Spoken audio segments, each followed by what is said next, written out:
ওই কিরে কিরে মধু মধু, আমরা সত্যি আমরা নিয়ে এসেছি এত মজার একটি খাবার দেখাবো আপনাদের তৈরি করে, যা একবার খেলে আবার খেতে ইচ্ছা করবে। আমড়াগুলো ভালোভাবে কেটে ধুয়ে নিলাম।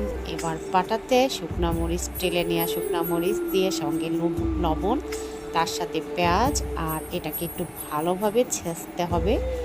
আরও কিছু আছে, সেটা হচ্ছে ধনিয়া পাতা, একদম দেশি ধনিয়ার পাতাগুলো দিয়ে ভালোভাবে বেটে নেব।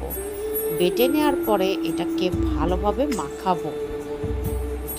এত সুন্দর করে মাখাতে হবে, মাখানোও শেষ না, মাখানোর পরেও আবার ভালো করে এটাকে ছেঁচে নিতে হবে।